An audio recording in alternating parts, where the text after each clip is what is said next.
The low sun cast a bruising purple across the boundless Wyoming sky as Devin Porter rode slowly up the windswept hill toward his lonely cabin. His bones ached with the weariness of hard travel, and his heart ached with a longing he'd long since abandoned hope of satisfying. 3 weeks on the cattle drive had felt like 3 lifetimes, and now, as the silhouette of his solitary home appeared against the darkening horizon, he wondered again why he bothered returning at all. Wyoming Territory, 1879. Another spring had passed into summer, and Devin had spent most of it away from a place that never quite felt like home.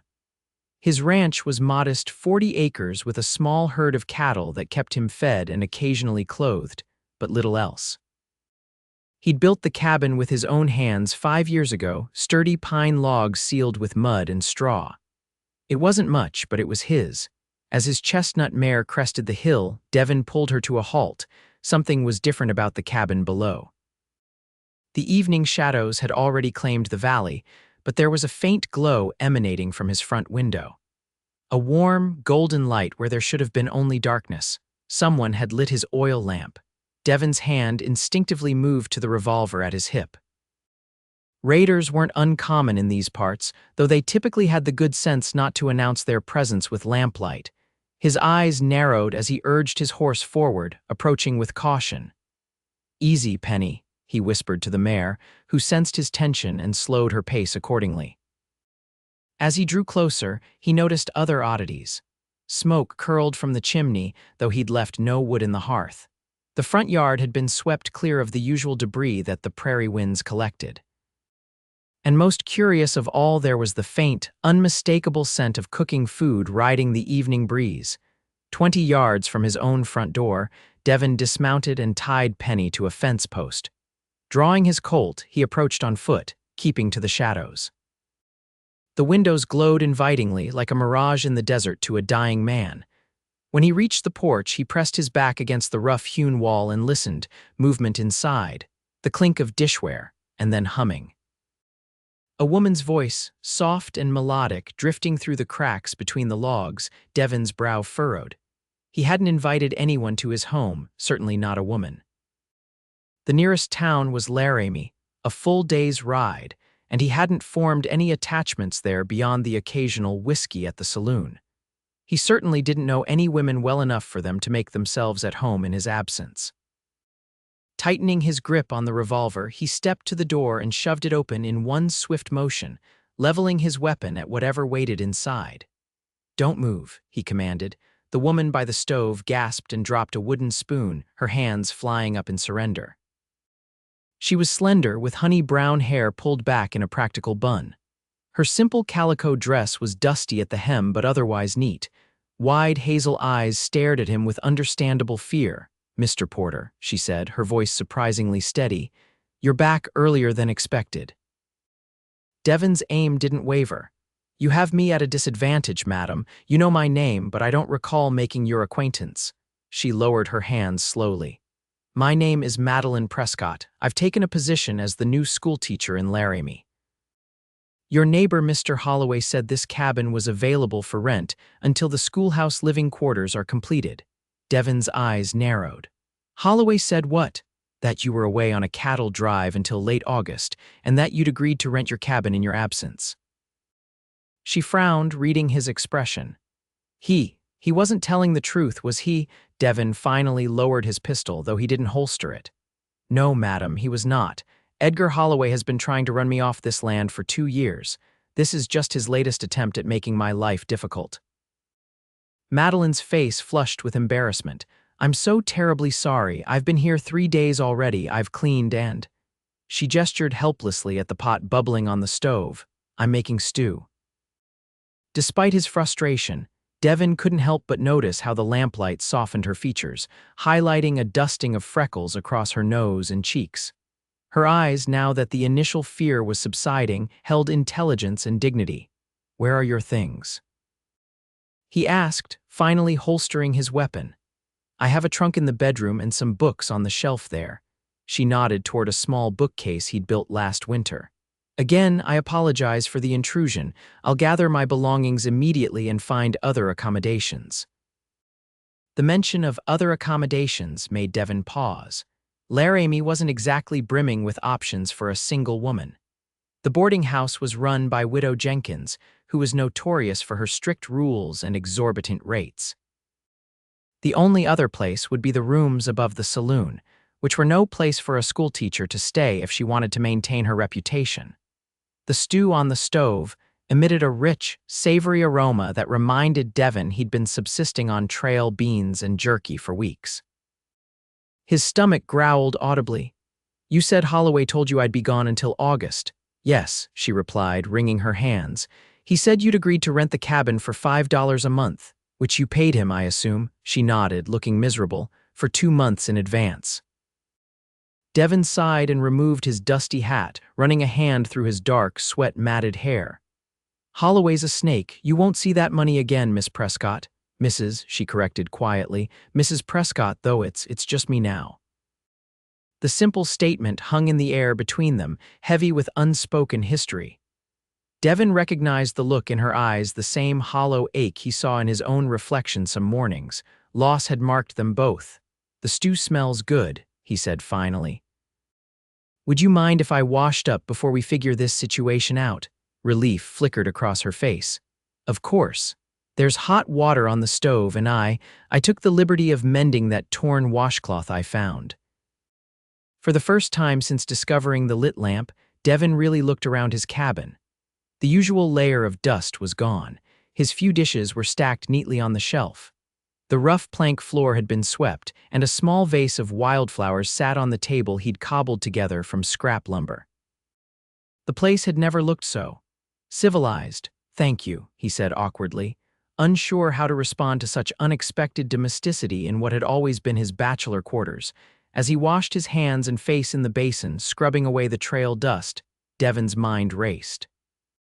The proper thing would be to escort Mrs. Prescott to town immediately and help her find suitable lodging. But darkness was falling fast, and the road to Laramie wasn't safe at night. Bandits and wild animals made travel after sundown a fool's errand. When he returned to the main room, Madeline was ladling stew into bowls. The rich smell of beef, potatoes, and herbs made his mouth water. "I should leave," she said, though she continued setting the table, "but perhaps after we eat." "The road to town isn't safe after dark," Devin said, voicing his earlier thought. "If you're comfortable with it, you can take the bedroom tonight. I'll sleep out here. We can sort everything out properly in the morning."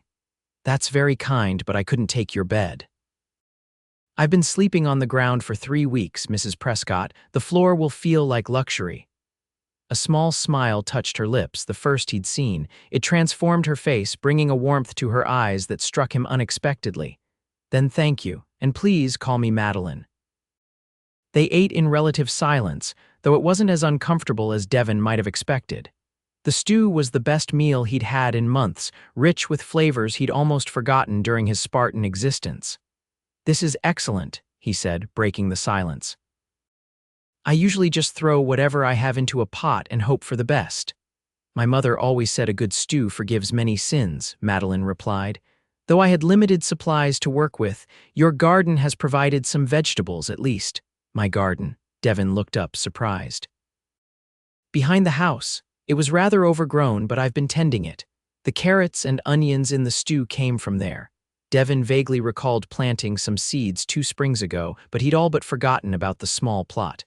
"I'm afraid I'm not much of a gardener." "It just needs regular attention," she said. Like most worthwhile things, there was something in her tone that made him look at her more closely. Her wedding ring glinted in the lamplight, a simple gold band that had seen better days. "If you don't mind my asking, your husband?" He ventured, immediately regretting the question when her expression clouded. "Thomas died at Shiloh," she said simply. "He was a schoolteacher, too. I was 19 when we married, 21 when I buried him." Devin nodded, understanding more than she knew. "I'm sorry. It was a long time ago." 17 years this past April. She offered a small, sad smile. "And you, Mr. Porter, have you always lived alone out here?" "Devin, please," he corrected. "And yes, just me since I built this place 5 years ago. I came west after the war, worked as a ranch hand until I saved enough to buy this land." What he didn't say was how the solitude had been a balm after the chaos of war, how the vast emptiness of Wyoming had given him room to breathe when the memories of battle threatened to suffocate him. But something in Madeline's eyes told him she understood anyway. It's a beautiful piece of land, she observed, though perhaps a bit too isolated for comfort. That was the appeal, he admitted, though Holloway's been trying to add it to his spread since I arrived. His cattle keep mysteriously finding their way onto my grazing land. Hence his eagerness to rent out your home to an unsuspecting schoolteacher, Madeline concluded. I feel quite the fool. Don't. Holloway can be convincing when it suits him. Half the county believes he's a pillar of the community. After dinner, Madeline insisted on washing the dishes while Devin brought his saddlebags in from his horse. He found himself moving with unusual care, conscious of making noise as Madeline readied herself for bed in his small bedroom. The thin walls of the cabin afforded little privacy, and he felt oddly intrusive in his own home. When she emerged wearing a modest nightgown covered by a thick shawl, her hair loose around her shoulders, Devin tried not to stare. In the soft lamplight, with her honey-brown hair falling in gentle waves, she looked younger, almost vulnerable. I've laid out some blankets for you, she said, gesturing to the floor near the hearth. It's the least I could do after displacing you from your own home. Thank you, he replied, suddenly very aware of how strange this situation was, a widow and a bachelor sharing his small cabin for the night. As if reading his thoughts, Madeline added, I want you to know I've never done anything like this before staying in a man's home unaccompanied. I value my reputation, especially as the town's new teacher. Your reputation is safe with me, Mrs. Madeline, Devin assured her, and tomorrow I'll have a word with Holloway about his deception. Please don't trouble yourself. I'd rather just put this embarrassing incident behind me. It's no trouble. He took your money under false pretenses. That's theft, she smiled gratefully. You're very kind, Devin. Good night. Good night, he replied, watching as she retreated to the bedroom and closed the door softly behind her. Devin settled onto his makeshift bed on the floor, staring up at the rough-hewn beams of his cabin ceiling. The house felt different with another person under its roof, less empty, somehow. The lingering scent of Madeline's rose water soap mingled with the familiar smells of wood smoke and leather. He found it oddly comforting. Sleep came surprisingly easily that night. Morning arrived with golden light streaming through the cabin's small windows. Devin woke to the sound of quiet movement and the aroma of coffee brewing. For a disorienting moment, he wondered if the previous evening had been a dream, but then Madeline appeared from the bedroom, fully dressed in a simple blue gown, her hair once again secured in its practical bun. Good morning, she said, her voice soft. I hope I didn't wake you. Devin sat up, suddenly conscious of his rumpled appearance. Not at all, I'm usually up with the sun. I've made coffee, and there's still some bread from yesterday if you're hungry. The domesticity of the scene struck him again, how natural it seemed to have her moving about his kitchen, how the cabin felt warmer, more like a home than it ever had before. They shared a simple breakfast, making plans for the day. Devin would take Madeline to town to speak with the mayor about her situation and confront Holloway about his deception. With luck, she might still secure proper lodging at the boarding house until the schoolhouse quarters were completed. As they rode together toward Laramie, Madeline seated side saddle on Penny while Devin walked alongside. He found himself stealing glances at his companion. In the morning light, with the prairie spread out around them, she looked somehow both delicate and strong, a woman who had faced loss but refused to be defined by it. How long have you been teaching? He asked, breaking the comfortable silence that had settled between them. Since Thomas died, she replied. I needed to support myself, and it was what he loved. Taking up his profession felt like keeping a part of him alive. She adjusted her bonnet against the sun. I taught in Ohio for many years, then Illinois, but I've always been drawn to the idea of the frontier. When I saw the advertisement for a teacher in Laramie, it felt like the right time for a change. It's a hard life out here for a woman alone, Devin observed. Madeline smiled wryly. Life is hard everywhere for a woman alone, Mr. Porter. At least here there's honest work and open sky. He couldn't argue with that. They continued toward town, the summer sun climbing higher as they traveled. By the time Laramie's modest collection of buildings came into view, Devin had learned that Madeline was 38, though she looked younger, had no children of her own but had taught hundreds, and carried a well-worn copy of Whitman's Leaves of Grass that had belonged to her husband. In turn, he found himself sharing more than he usually did about his childhood in Pennsylvania, his 4 years fighting for the Union, and his dreams of building a proper cattle operation someday. She was easy to talk to, listening without judgment, asking questions that showed genuine interest rather than mere politeness. Laramie was bustling with its usual mid-morning activity when they arrived. Devin helped Madeline dismount in front of the mayor's office, aware of the curious stares from passers-by. A single woman arriving in town with the reclusive rancher from the North Valley was bound to start tongues wagging. "Perhaps I should speak to the mayor alone," Madeline suggested, straightening her skirts. "Your presence might complicate matters," Devin frowned. "I'd rather make sure he understands the situation fully." "I'm quite capable of explaining what happened," she assured him with a gentle smile. "And Mayor Wilson is more likely to offer solutions if approached by a lady in distress rather than an angry rancher demanding justice." After a moment's hesitation, Devin nodded. "You're probably right. I'll wait across the street at Thompson's store." "When you're finished, we can find Holloway together." Madeline touched his arm lightly. "Thank you for your help, Devin, truly." He watched her walk confidently into the mayor's office, struck by how different she seemed from the frightened woman he'd found in his cabin just yesterday. There was a resilience to Madeline Prescott that he admired, a quiet strength born of surviving sorrow. While waiting, Devin purchased supplies at Thompson's general store. His usual list of essentials, coffee, flour, salt, ammunition, was augmented with items he rarely bought: sugar, tea, a bar of lavender soap.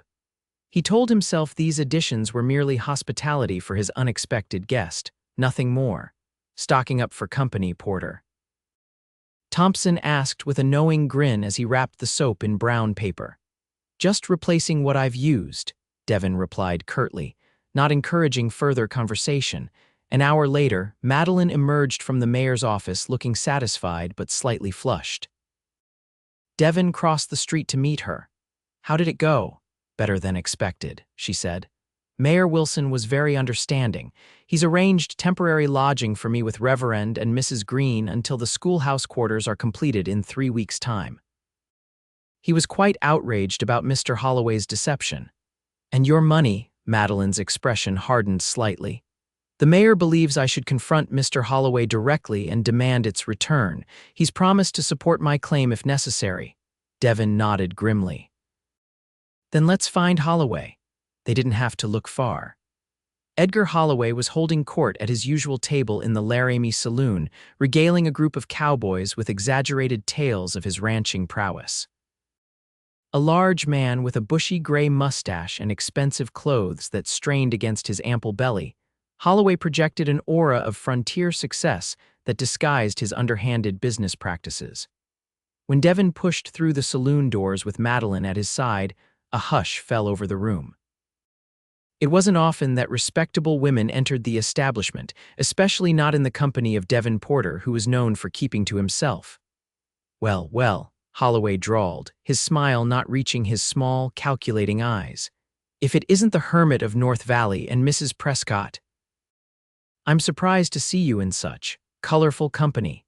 Devin stepped forward, positioning himself slightly in front of Madeline. "You rented my cabin to Mrs. Prescott, claiming I'd agreed to it. You took her money under false pretenses, Holloway." Holloway's expression remained affable, though his eyes hardened. "A simple misunderstanding, I'm sure. I must have confused your property with another available cabin." "There are no other cabins in that valley," Devin said flatly. "You knew exactly what you were doing." Madeline stepped forward, her chin raised.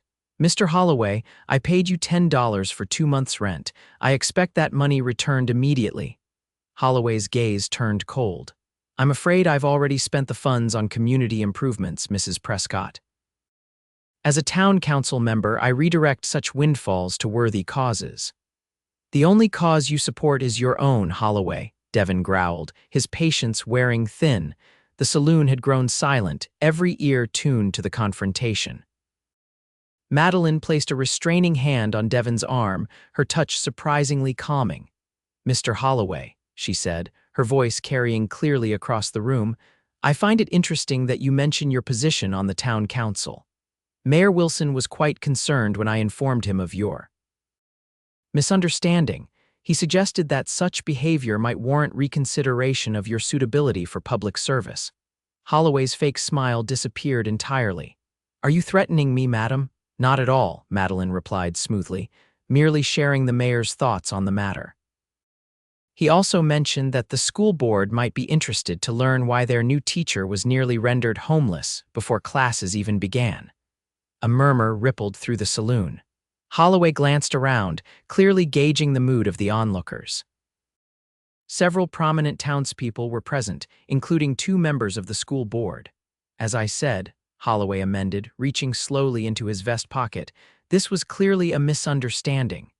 He withdrew a small leather pouch and counted out 10 silver dollars onto the table. "I believe this resolves our business, Mrs. Prescott." Madeline stepped forward and collected the money with dignity. "Thank you, Mr. Holloway. I trust there will be no further misunderstandings between us." As they turned to leave, Holloway called after them, "Porter, I heard your fence line on the south pasture needs repair. Would be a shame if my cattle wandered onto your property again." Devin paused, his hand instinctively moving toward his gun, but Madeline's steady presence beside him kept his temper in check. "Good day, Mr. Holloway," he said instead, escorting Madeline out of the saloon. Once outside, she released a shaky breath. "Well, that was rather intense." "You handled him brilliantly," Devin said, genuinely impressed. "Most men in this town can't stand up to Holloway like that." A hint of a smile played at her lips. "Teachers become quite skilled at managing difficult personalities, Mr. Porter, even overgrown bullies like Edgar Holloway." They made their way to the Reverend's house, where Madeline was warmly welcomed by the Greens. As she settled her arrangements for temporary lodging, Devin found himself reluctant to leave. The prospect of returning to his empty cabin suddenly seemed bleaker than it had before. "I should get back," he said when Madeline walked him to the gate. "Got chores waiting." "Of course," she nodded, hesitating before adding, "Thank you again for your kindness, Devin. Most men would have been far less understanding about finding a stranger in their home." "Most men probably wouldn't have found their home improved by the intrusion," he replied with a small smile. She laughed softly, the sound warming something in his chest. "Will you be coming to town for the Independence Day celebrations next week? The school board is hosting a picnic to introduce me to the community." The invitation surprised him. Devin rarely participated in town gatherings, preferring his solitude to forced socializing, but the thought of seeing Madeline again made the prospect more appealing than usual. "I might," he said noncommittally, her smile faltered slightly. "Well, you'd be welcome if you do." "Good day, Mr. Porter." As he rode home alone, Devin couldn't shake the feeling that something significant had shifted in his carefully ordered existence. His cabin, when he finally reached it as the sun was setting, seemed emptier than ever before. The lingering scents of Madeline's cooking and rose water soap only emphasized her absence.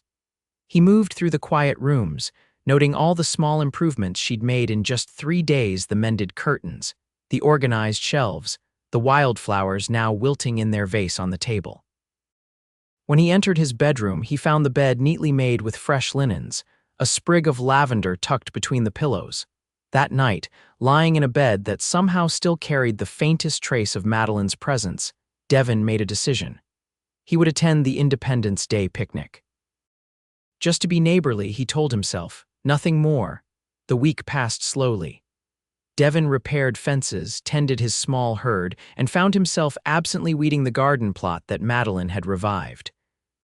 The carrots were coming in nicely, and the thought of letting them wither from neglect seemed wasteful. At least, that's what he told himself as he knelt in the dirt each evening, carefully tending the rows of vegetables. By the time July 4th arrived, Devin had convinced himself that his interest in attending the town celebration was purely practical. He needed supplies anyway, and the general store would be offering special discounts. The fact that he spent an unusual amount of time shaving carefully and donning his seldom-worn good shirt was irrelevant. Laramie was transformed for the holiday.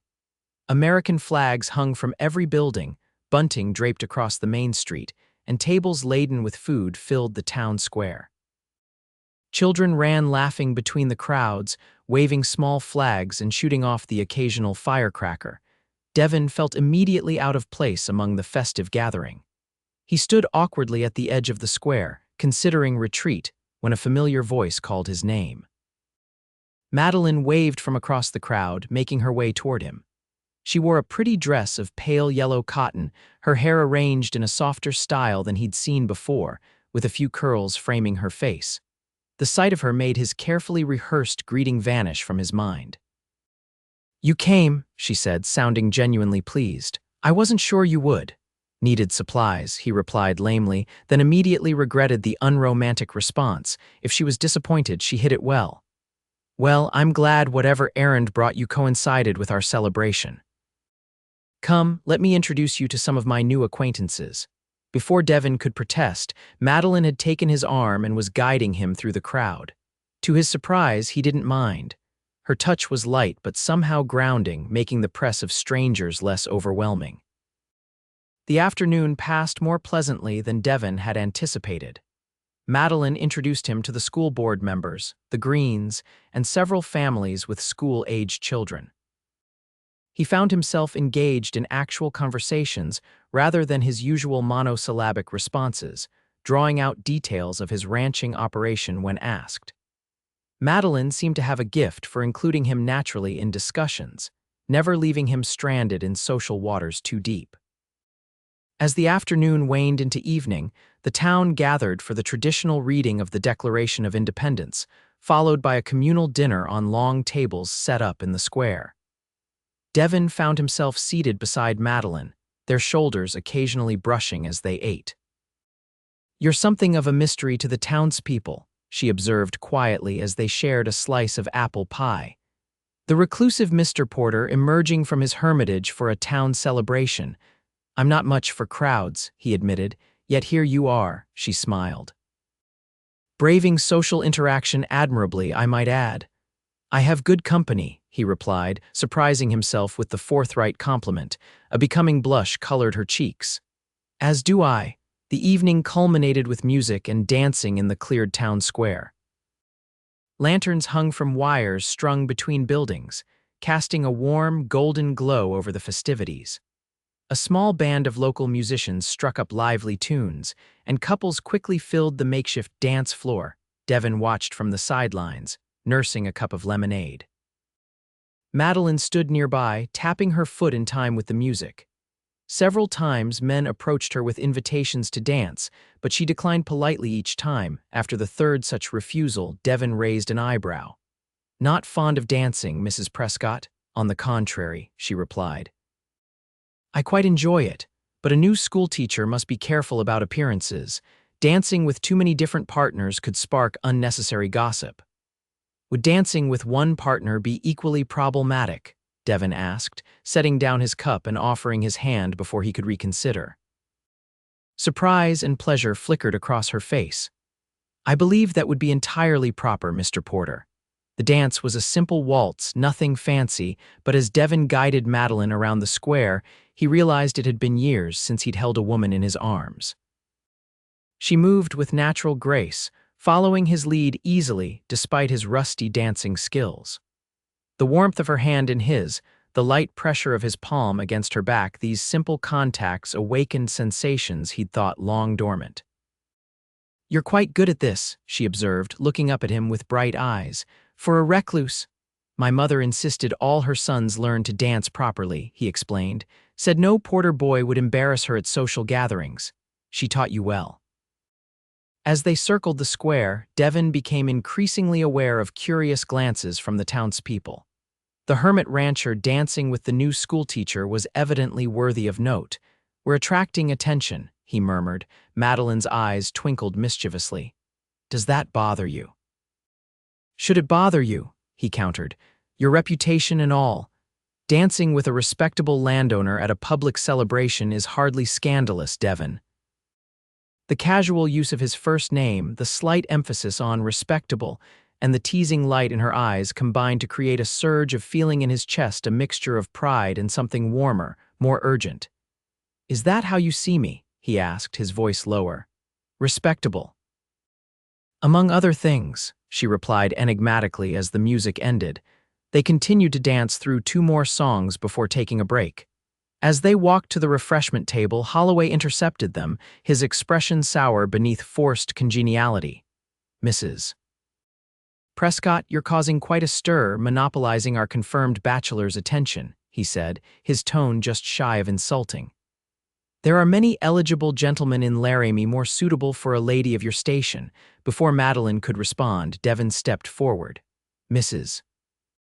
Prescott's choices of dance partners are entirely her own business, Holloway." Of course," Holloway backpedaled slightly, though his eyes remained calculating. "Just looking out for our new teacher's interests. The school board has certain expectations regarding moral character, after all." Madeline's spine stiffened. "I assure you, Mr. Holloway, my moral character is beyond reproach. Now, if you'll excuse us, I believe the fireworks are about to begin." As they walked away, Devin could feel Holloway's glare boring into his back. "He'll make trouble," he warned quietly. "Let him try," Madeline replied with surprising steel in her voice. "I've faced worse than small-town bullies." The fireworks display was modest by big city standards, but impressive for a frontier town like Laramie. As rockets burst in colorful sprays across the night sky, Devin found himself watching Madeline's face instead, captivated by the play of light and shadow across her delicate features. When she caught him staring, he didn't look away. Something unspoken passed between them, a recognition of mutual attraction that neither had acknowledged directly. "It's getting late," she said softly. "I should return to the greens." "May I walk you there?" he asked. She nodded, and they made their way through the dispersing crowd. The night air had grown cooler, and Devin noticed Madeline shiver slightly. Without hesitation, he removed his jacket and placed it around her shoulders. "Thank you," she murmured, pulling it closer around herself.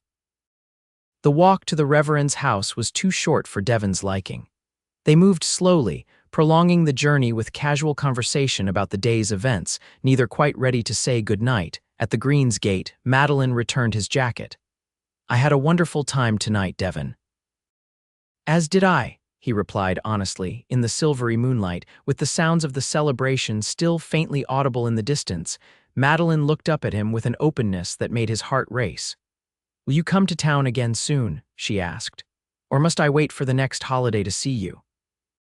The question hung in the air between them, weighted with possibilities. Devin had spent years keeping his distance from entanglements, from the complications that came with letting someone into his carefully ordered life. Yet standing before this woman, he found himself wanting to bridge those carefully maintained gaps. "I could bring some vegetables from the garden next week," he offered, "since you did all the work of reviving it." Her smile was like sunrise. "I'd like that very much." Before he could reconsider, Devin leaned down and placed a gentle, brief kiss on her cheek. "Good night, Madeline." The blush that spread across her face was visible even in the moonlight. "Good night, Devin." As he rode home that night, the stars impossibly bright in the vast Wyoming sky, Devin felt something he hadn't experienced in years: hope, fragile but persistent, like the first green shoots in his newly tended garden. True to his word, Devin rode into town the following week with a basket of fresh vegetables.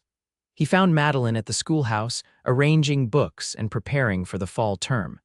Their conversation flowed easily as she showed him the classroom and outlined her plans for her students.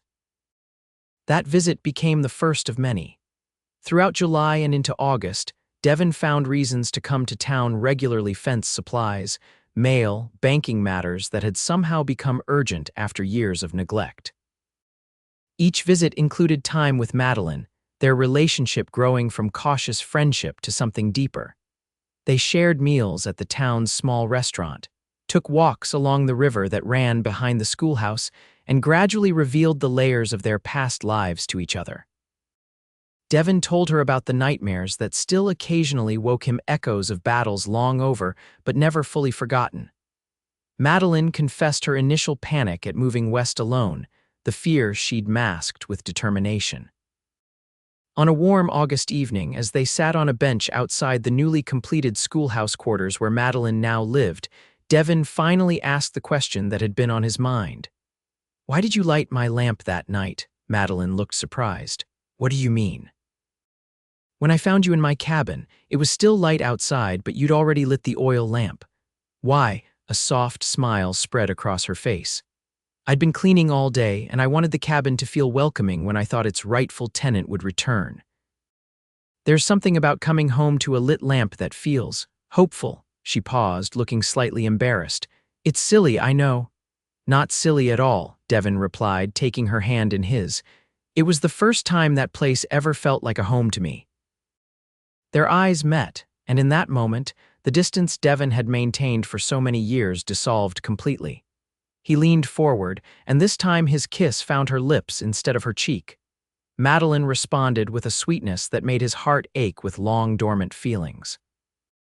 When they pulled apart, her eyes shimmered with emotion. "I never expected to feel this way again," she whispered. "After Thomas, I thought that part of my life was over." "I never expected to feel this way at all," Devin admitted. "I've spent so many years alone, I'd forgotten what it was like to want someone in my life." The weeks that followed were filled with a happiness neither had thought possible. As summer faded into fall and Madeline began teaching, their relationship deepened. Devin found himself making improvements to his cabin, building proper shelves, fixing the leaky roof he'd tolerated for years, adding a second chair to the table. The townsfolk noticed the change in the reclusive rancher. He nodded greetings on the street now, occasionally joined conversations at the general store, and was seen regularly escorting the schoolteacher to and from various functions. Speculation ran rampant, though most viewed the match favorably. Holloway, however, continued his campaign of small harassments. Devin's fences were mysteriously damaged, allowing Holloway's cattle to trample Devin's grazing land. Anonymous complaints were filed with the school board about the propriety of Madeline's relationship with an unmarried man. None gained traction, but the petty attacks were wearing on a crisp October evening as they sat before the fire in Devin's cabin after sharing a meal. Madeline broached the subject that had been on both their minds. "Holloway won't stop," she said, watching the flames dance. "Not until he gets what he wants." "Which is my land," Devin replied grimly, "and now hurting you to hurt me." Madeline turned to face him, her expression resolute. "Then perhaps we should give him something else to think about." "What do you mean?" She took his hands in hers. "Marry me, Devin." The directness of her proposal startled him into silence. Women didn't typically propose to men, yet it seemed perfectly natural coming from Madeline, a woman who had made her own way in the world for 17 years. "That's supposed to be my line," he finally managed. A smile played at her lips. "I've never been particularly patient when it comes to things I want, and you want me." He couldn't keep the wonder from his voice. "With all my heart," she replied simply. "These past months have shown me that life still holds joy I never expected to find again." "You've awakened feelings I thought were buried with Thomas." Devin raised her hands to his lips. "I never thought I'd share my life with anyone, never thought I had enough to offer. But if you'll have me, Madeline Prescott, I would be honored to be your husband." Their wedding took place in November, a simple ceremony at the town church with most of Laramie in attendance. Madeline wore a dress of deep blue rather than traditional white, acknowledging her previous marriage while celebrating this new beginning. Devin, in a new suit that still felt stiff and unfamiliar, couldn't take his eyes off his bride. Holloway didn't attend, though rumor had it he'd left town on an extended business trip shortly after the wedding announcement was posted. His harassment ceased, at least temporarily, whether from absence or recognition of defeat, no one could say. As winter settled over Wyoming Territory, Madeline divided her time between teaching in town and making Devin's cabin, now their cabin, into a true home. She continued to commute to the schoolhouse during the week, sometimes staying in town when weather threatened, but always returning to the ranch for weekends and holidays. Every evening when Devin returned from working his land, he would see the warm glow of the oil lamp in the window, lit by Madeline before his arrival. That simple act of welcome never failed to fill his heart with gratitude for the unexpected turn his solitary life had taken. On Christmas Eve, as they sat together before the fireplace, Madeline with her head resting against his shoulder, Devin reflected on how completely his life had transformed in just 6 months. "What are you thinking about?" she asked, noticing his contemplative silence. "About lamps," he replied, smiling at her puzzled expression. "About how a single light in the darkness can change everything." Madeline's eyes softened with understanding. "I'm glad I lit that lamp." "As am I," Devin said, drawing her closer. "It guided me home in more ways than one." Outside, snow began to fall, blanketing their small piece of Wyoming in hushed whiteness. Inside, the fire crackled, the lamp glowed, and two people who had once resigned themselves to solitude embraced the warmth of a love neither had expected to find.